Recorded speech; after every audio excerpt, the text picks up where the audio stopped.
хөгжлийн бэрхшээлтэй хүний хөгжлийн ерөнхий газар үзүүлж байна. Халамжаас хөдөлмөрт.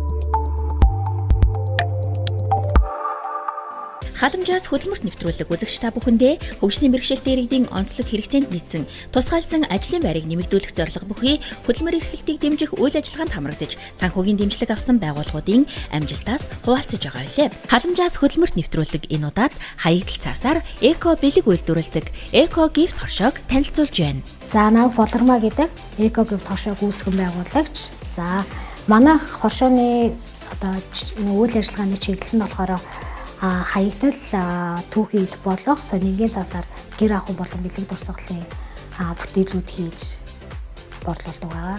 Манай байгууллага нь болохоор ийм артын 3 салбаруудаар бол бараа бүтээгдэхүүнүүдээс борлуулж байгаа мөн харилцагч одоо байгууллагууд аж ахуйн нэгж байгууллага болон хувь хүмүүстэйгээс хамтраад ажиллаж байгаа. Одоо борлуулалтын захиалга хийхээс гадна бас нөгөө сургалтуудыг маш олон сургууль нөгөө одоо яг хувь хүмүүс аж ахуйн нэгж байгууллагуудаас сургалтуудыг зохион байгуулдаг. Мөн орон нутгуудад бас сургалтуудаас зохион байгуулж байгаа. Баян онгор хинтээ аймагуудад бас сургалтуудыг бас хийсэн байгаа. За хөгжлийн бэрхшээлтэй иргэд гэхгүйгээр бас өндөр настай гэртээ хүүхдээ харж байгаа ээжүүд болон асран хамгаалагч нар маш их сонирхож сургалтуудад бас хамрагддаг. За эдгээр хүмүүс манаас сургалтуудад хамрагдаад ингээд бас орхигдчихгүй бас одоо бас тодорхой хэмжээний бас орлого олох үүднээс биднээс гэрээлээ одоо нөгөө бэлтцийг бэлтгэж гэдэг юм уу тодорхой хэмжээс орлого олоо байдаг. За нөгөө тойгоор бас одоо хөгжлийн бэрхшээлтэй иргэд маань яг нийгэмд гараад яг гэрээсээ гараад ирэхээрээ гар урдл нэг арт терапи буюу сэтгэл заслын нэг төрөл болоо авчдаг. Яагаад гэвэл маш их тийм нэг гоё кафег авдаг. Өөртөө ихтгэлтэй болно. Өглөө болгоо ингэж ажилдаа явж байгаа тэнд очиж би ингэж нөгөө хамт олон дунд бас нийгэмшигтэй бас нөгөө түлхэгц болох үүднээс бас айгүй хэрэг дуртай байдаг. Засгийн газраас хэрэгжүүлж байгаа халамжаас хөдөлмөрт зорилтыг хэрэгжүүлэх хүрээнд хөгжлийн бэрхшээлтэй иргэдэд зориулсан тусгайлсан ажлын байрыг бий болгох талаар ямар үйл ажиллагаа хэрэгжүүлж байгаа тухай хөгжлийн бэрхшээлтэй хүний хөгжлийн ерөнхий газрын дарга Нэм Сүрэнгээс тодрууллаа.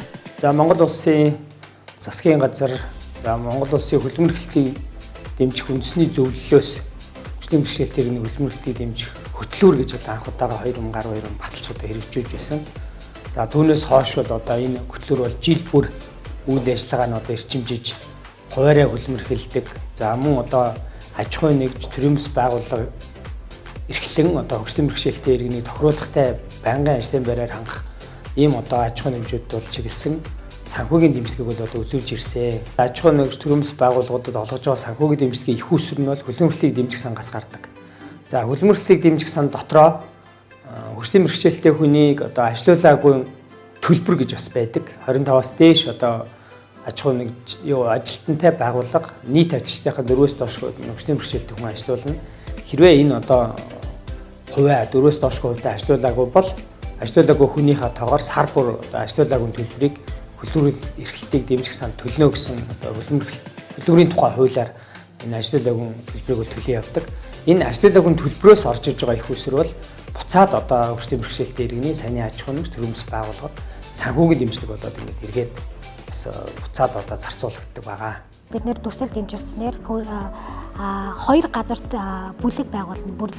Бүлгийн зохион байгуулалттайгаар 2 газар бүлэг байгуулна. За 2-дугаарт нь бүлэгт хамрагдсан эмэгтэйчүүд маань шат аралтай одоо нөгөө сургалтууданд хамрагдсанаар бас чадварчин гэж харж байгаа. За 3-дугаарт нь мэдээж өөрсөнд шаардлагатай тоног төхөөрөмж түүх эд материалынхаа бараа таталтыг хийн. За 4-дугаарт нь бид нар мэдээж эдгээр хүмүүсийнхэн бол ажлын байртай, ашигтай, орлоготой болгохын тулд бид өөрсдийн хүчин чадлынхаа хэрэг ажиллана гэж харж байгаа.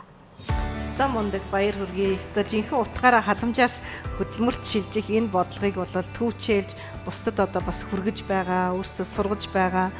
Та бүхэндээ үнэхээр баярлалаа. Үнэхээр бахархмаар мундаг бүсгүйчүүд байна. Баяр хүргэе. За маш их баярлалаа. Амжилт хүсье. Баярлалаа.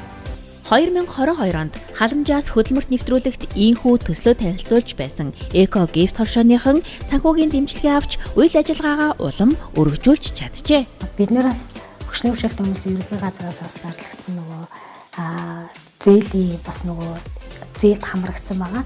Зээлд хамрагдсанараа бид нэр бүр нөгөө сүүлийн нөгөө олдоц багтаа байдаг түүхийд материалаа маш ихээр нөөцлөх юм уу те. Гэх мэтчлэн ингэж яснаар биднэрт бол маш том дэмжлэг болсон. Дээрээс нь маш олон хөгжлийн бэрхшээлтэй ирээд маань тэр дундаа хөдөө орон нутгийнхан бас хөгжлийн бэрхшээлтэй иргэдтэй бас энэ сургалтуудыг хүргэснээр тодорхой хэмжээний орон нутгатаас өөрсдийн гэсэн үзэсгэлэн худалдаа өөрсдийн гэсэн ажлын байртай болгоод ингээд өргөжөөд хилээ явж байгаа нь бас бид нарт бас нэг талаараас бидний төслийн үр шим нөгөө талаараа бас маш олон хүнд хүрч чадчих байгаа, нөлөөлж чадчих байгаа. За энэ хүмүүс ингээл зээл аваад ингээл авчлаа гэж бас нөгөө хөгжлийн бэрхшээлтэй хүмүүс ерөнхий газар манаас хайчихгүй тий. Тэдгээр хүмүүс маань энд нөгөө үзэсгэлэн яармаг худалдаанууд болж байна. Бараа бүтээгдэхүүнөө борлуулах уу, тэнд үзэсгэлэнтэй танахаас орох уу гэд маш их хамтын ажиллагаатай байгаа бас бид нарт аюул давуу тал болж байгаа. Хөгжлийн бэрхшээлтэй иргэдийн хөдөлмөр эрхлэлтийг дэмжих үйл ажиллагаа хөгжлийн бэрхшээлтэй иргэдийн амьдралд хэрхэн нөлөөлж байгаа хийгээд тус хөтөлбөрийн үр дүнгийн талаар хөгжлийн бэрхшээлтэй хүний хөгжлийн ерөнхий газрын бодлогын хэрэгжилтийг зохицуулах газрын дарга Сосрвармаас тодрууллаа.